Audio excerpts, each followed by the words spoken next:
Notre première lecture ce soir se trouve dans le livre du prophète Ésaïe, et chapitre 40. Et c'est sur la page 798 des Bibles de l'Église. Ésaïe, chapitre 40.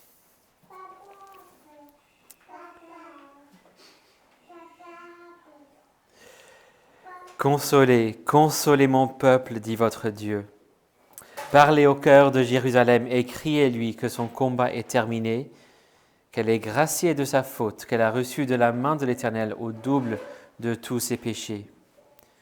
Une voix crie dans le désert, « Ouvrez le chemin de l'Éternel, nivelez dans la steppe une route pour notre Dieu. Que toute vallée soit élevée, que toute montagne et toute colline soient abaissées, que les reliefs se changent en terrain plat et les escarpements en vallons. Alors la gloire de l'Éternel sera révélée, et toute chair à la fois la verra, car la bouche de l'Éternel a parlé. » Une voix dit « Crie », et l'on répond « Que crierai-je » ?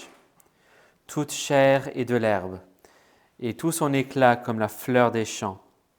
L'herbe sèche, la fleur se fane, quand le vent de l'Éternel souffle dessus. Certes, le peuple est de l'herbe. L'herbe sèche, la fleur se fane, mais la parole de notre Dieu subsistera éternellement. Monte sur une haute montagne, Sion, messagère de bonheur. Élève avec force ta voix, Jérusalem, messagère de bonheur. Élève ta voix, sois sans crainte. Dis aux villes de Juda, voici votre Dieu. Voici mon Seigneur, l'Éternel. Il vient avec puissance et son bras lui assure la domination. Voici qu'il a son salaire et que ses rétributions le précèdent. Comme un berger, il fera paître son troupeau. De son bras, il rassemblera des agneaux et les portera dans son sein. Il conduira les brebis qui allaitent. Qui a mesuré les eaux dans le creux de sa main, fixé les dimensions des cieux avec la paume, celle de toute la poussière de la terre dans un tiers de mesure? Qui a pesé les montagnes au crochet et les collines à la balance? Qui a fixé une mesure à l'Esprit de l'Éternel et qui lui a fait connaître son avis? Avec qui a-t-il délibéré pour en recevoir de l'instruction? Qui lui a appris le sentier du droit? Qui lui a enseigné la sagesse et fait connaître le chemin de l'intelligence? Voici les nations, elles sont comme une goutte qui tombe d'un seau. Elles ont la valeur de la poussière sur une balance. Voici les îles. Elles sont comme une fine poussière qui s'envole. Le Liban ne suffit pas au bûcher, et ses animaux ne suffisent pas à l'holocauste. Toutes les nations sont devant lui comme rien. Elles ont moins de valeur pour lui que néant et vide. À qui voulez-vous comparer Dieu? Et quelle représentation dresserez-vous de lui? C'est un artisan qui fond la statue, et c'est un orfèvre qui la couvre d'or, et il soude des chaînettes d'argent. Celui qui est trop pauvre pour cette offrande choisit un bois qui résiste à la vermoulure. Il se procure un artisan capable pour dresser une statue qui ne branle pas. Ne le reconnaissez-vous pas? Ne l'entendez-vous pas? Ne vous l'a-t-on pas annoncé dès le commencement? N'avez-vous pas compris ce que sont les fondements de la terre? C'est lui qui habite au-dessus du cercle de la terre, dont les habitants sont comme des sauterelles. Il étend les cieux comme une étoffe légère. Il les déploie comme sa tente pour en faire sa demeure. C'est lui qui réduit les princes à rien et qui ramène au néant les juges de la terre. Ils ne sont pas même plantés, pas même semés. Leur tronc n'a pas même de racines en terre, qu'il souffle sur eux et ils se dessèchent. Un tourbillon les emporte comme le chaume. À qui me comparez-vous pour que je lui ressemble, dit le Saint. Levez les yeux en haut et regardez qui a créé ces choses. C'est celui qui fait sortir leur armée au complet. Il les appelle toutes par leur nom, par son grand pouvoir et par sa force puissante. Pas une qui fasse défaut. Pourquoi dis-tu, Jacob? Pourquoi répètes-tu, Israël? Ma destinée est cachée à l'Éternel. Mon droit passe inaperçu de mon Dieu. Ne l'as-tu pas reconnu? Ne l'as-tu pas entendu? C'est le Dieu d'éternité, l'Éternel, qui a créé les extrémités de la terre. Il ne se fatigue ni ne se lasse. Son intelligence est insondable. Il donne de la force à celui qui est fatigué. Il augmente de la vigueur de celui qui est à bout de ressources. Les adolescents se fatiguent et se lassent, et les jeunes hommes trébuchent bel et bien, mais ceux qui espèrent en l'Éternel renouvellent leur force. Ils prennent leur vol comme les aigles. Ils courent, ils ne se lassent pas. Ils marchent et ne se fatiguent pas.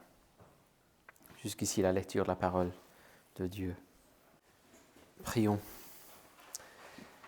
Merci notre Père pour chaque mot que nous trouvons dans ta parole.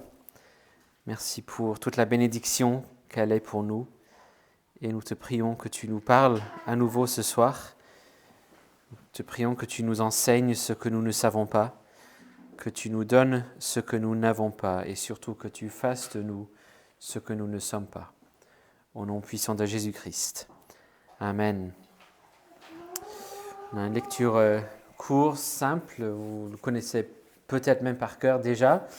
Le tout premier verset de la Bible, Genèse chapitre 1, verset 1. Si vous voulez trouver, c'est sur la page 16 des Bibles de l'Église.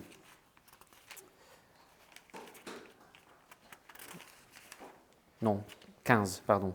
Page 15. Mais voilà, Genèse 1, verset 1. Voici la parole de Dieu. Au commencement, Dieu créa le ciel et la terre. Au commencement, Dieu créa le ciel et la terre. En termes de la question du catéchisme que nous regardons ce soir, et on regardait déjà des questions de base concernant le symbole des apôtres, et surtout ayant vu la semaine dernière qu'il s'agit de ce que nous croyons plus largement concernant notre Dieu trinitaire, Père, Fils et Saint-Esprit.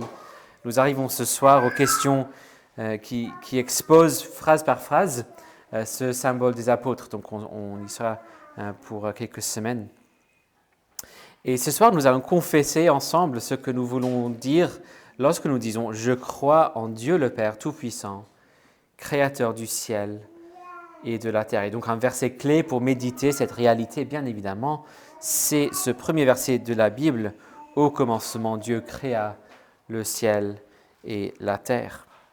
Même avec un texte si court, il y a énormément de choses que l'on pourrait dire, mais on devra se contenter ce soir de noter deux choses simplement pour nous aider à voir au moins quelques éléments ici. Nous allons noter deux distinctions que ce texte nous présente. Deux distinctions. D'abord, la distinction entre Dieu et la création. Dieu le Créateur et la création. Si l'on devait écrire deux listes pour comparer Dieu et l'univers, il y a énormément de choses que l'on pourrait écrire. Dieu est simple alors que l'univers est complexe. Dieu est éternel alors que l'univers a eu un début. Dieu est infini alors que l'univers, aussi grand soit-il, a des limites. Mais voici la distinction la plus fondamentale entre Dieu et nous, entre Dieu et l'univers. Il est le Créateur. Toute autre chose qui existe, c'est la création. C'est cette distinction entre Créateur et créature qui est la distinction fondamentale de base. Il n'existe rien qui appartienne à une troisième catégorie. Une chose est soit créée, elle fait partie de la création, sinon c'est Dieu. Il est incréé, il est sans origine, il n'a pas été créé, il est tout simplement. Il aurait pu très facilement et sans aucun problème choisir de vivre simplement dans la bénédiction éternelle, infinie de sa vie trinitaire, Père, Fils, Saint-Esprit, sans jamais créer autre chose. Et pourtant, il a choisi complètement librement de créer une création. Et donc tout ce qui n'est pas ce Dieu unique, Père, Fils et Saint-Esprit, fait partie de sa création. Cette distinction entre la création et Dieu est le seul moyen pour nous et pour toute la création d'avoir un sens, un véritable sens cohérent qui tient. Un être infini, tout-puissant, personnel, de sa volonté entièrement libre, a décidé de créer cet univers. Cet univers était l'idée de quelqu'un. Et sans ce fondement-là, il est impossible non seulement de connaître le sens de l'univers, il n'est même pas possible de constater d'une manière cohérente qu'il puisse y avoir un sens. Et pour dire une évidence, c'est aussi le seul moyen pour l'univers d'exister tout court. L'univers ne pourrait pas exister sans ce créateur. Toute théorie qui veut proposer que l'univers a simplement explosé à partir de quelque chose doit quand même expliquer comment ça se faisait qu'il y avait quelque chose qui puisse exploser. Un Dieu tout-puissant, infini, éternel, personnel est la seule explication possible et cohérente de cet univers. Et cette distinction créateur-créature est l'élément essentiel pour comprendre la distinction de base entre nous et Dieu. Voici la première distinction que présente ce texte. Une deuxième distinction qui va prendre le reste de notre temps ce soir. Une deuxième distinction que nous voyons, c'est celle entre le ciel et la terre. Dieu créa le ciel et la terre. Moïse, l'auteur, aurait pu dire tout simplement « Dieu créa toutes choses », mais ce n'est pas son intention ici. Il a voulu mettre cette distinction. Il a créé le ciel et la terre. Il ne s'agit pas ici de l'étendue que nous voyons au-dessus de nous, que nous appelons ciel. Le ciel visible, c'est le 4e jour que nous voyons cela. Donc à partir du verset... c'est 14, je pense. Ouais, que nous voyons la création de cette étendue visible. Il s'agit ici, au premier verset, du ciel invisible. Donc Dieu a créé une création avec deux aspects, l'aspect visible et l'aspect invisible. C'est le sens de ce texte. Il y a la partie invisible de la création et la partie visible de la création. Avant d'organiser et de préparer la terre, la création visible, pour accueillir le point culminant de sa création, c'est-à-dire les êtres humains, il a créé un autre élément de sa création qui reste pour l'instant invisible. Et puis il condescend pour faire de ce lieu-là, ce lieu invisible, ce sanctuaire céleste invisible, son lieu principal d'habitation dans sa création, sa résidence principale. Il est bien évidemment présent partout, mais il est particulièrement présent dans ce lieu qu'il appelle le ciel. Donc au début de la Bible, l'habitation de Dieu, c'est le ciel, et l'habitation de l'homme, qui reflète de plusieurs manières ce sanctuaire céleste, c'est la terre, c'est-à-dire la création visible, l'univers. Dès le début de la création, il y a cette distinction, une petite note de tension, une question qui se pose. Comment l'homme pourrait-il vivre avec Dieu ?